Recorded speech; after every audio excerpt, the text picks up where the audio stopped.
Black Book. You know what time it is. Time it is. Time it is. Time it is. Time it is.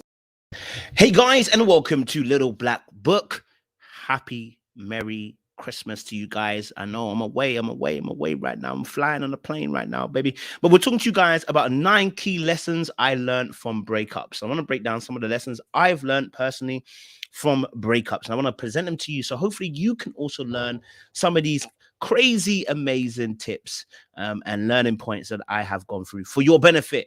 No, just for joking, it's for my benefit. But if you want to hear more about those 9 tips, let's like, share, subscribe. Click on the bell button for notification that uploads if you're new to the channel. And if you're returning, you got the minerals. You got the minerals. Stay hydrated because the streets out there are hot, okay? They don't play well here, okay? Let's get into the video. I'm going to bring up my points now. Number 1, let's jump straight into it. I thought I was an amazing communicator. You guys see me on YouTube. You guys see me dropping videos and breaking stuff down and teaching. But I thought I was an amazing communicator until I realized in relationships, I am not always the best at communicating. And the reason why I was not the best at communicating is because I assumed that a person should read my mind, right? I had enough body language. My face is showing you, da-da-da. I was doing a lot of non-verbals, which was becoming passive-aggressive rather than actually saying what was on my mind, right? And the reason why I was doing that is because when I look back at my past, when I look at as a kid, we weren't necessarily encouraged to speak back and tell our parents how we felt, okay? You had to internalize it, feel it, and you had to just deal with it and get on with it. And what I learned in those youthful days was not how to speak, but how to internalize. So what happens in a relationship, I end up internalizing rather than actually saying how I feel, and then it comes out being passive aggressive. And what we do is called pile on. You allow issues upon issues upon issues upon issues to pile on, and then you explode and say, hey, what's wrong with you? Like, you're moving mad. But really and truly, you're moving mad because you weren't able to speak up clearly and effectively enough in your relationship early on.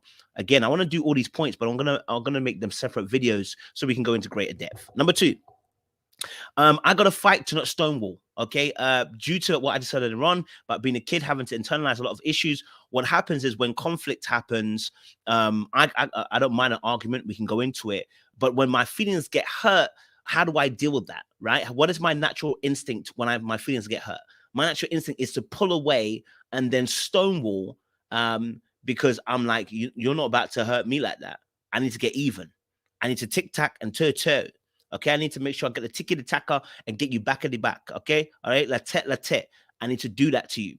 And once I learned that, I realized that is also a contributing factor to why communication is very poor and why also relationship breakups happen for myself, right? Okay, so that is, I must fight. And when I say must fight, it means make conscious choice that I'm not going to stonewall. Okay, I'm not going to ignore your calls for the next 3 or 4 hours because I don't want to talk to you. Do you know what I mean? Because I don't want to discuss my feelings, or I want you to feel what I'm feeling. No, that's not what we're going to be doing. So that's one of the things I had to learn. Number 3, I realized I ignored red flags because, I ignored red flags because of, I thought I knew better. There was pride, there was arrogance, and then there was,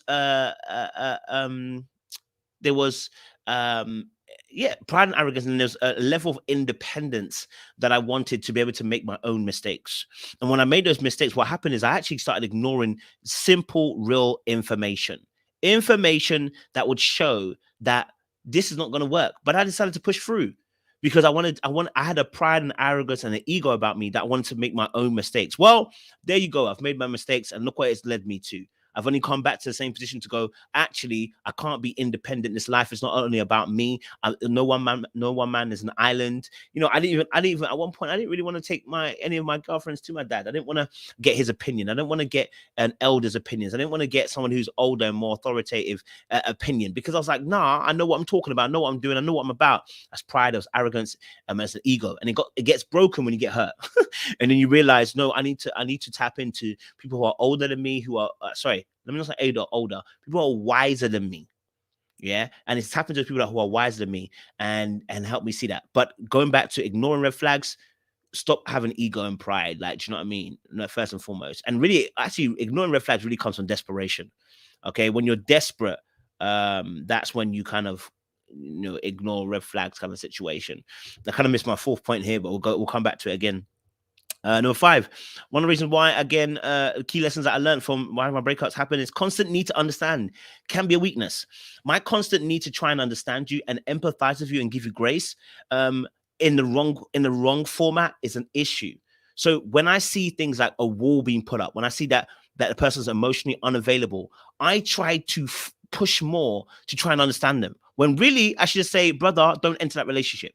Don't enter that interaction. It's okay. Let them be. Right? You can't save them, because that's where it comes from. The constant need to understand somebody is actually coming from a place of savior complex. I want to save them. I want to be the Superman in their life. Right? And that was a big issue I had to surrender as well. Right? Mistakes were made. Number 6 is not everything has to be a debate. I love a debate, but I realized in my relationship sometimes I was just doing too much. It's not everything that's a debate. Sometimes just say to your partner, I hear you, babe, and get it going. I hear you, babe. Let's go. Right? I love a good debate. I love it, especially when I think I'm right. I'm going to argue, right? But in a relationship format, that can't run. You can't always be ready to debate. Sometimes you just need to shut up, let the person win, and you'll realize you win that person's heart more than you trying to win that battle. You can win the battle, but you might lose a war, So let's chill on that, okay? Number 7, my fear towards money impacted moi.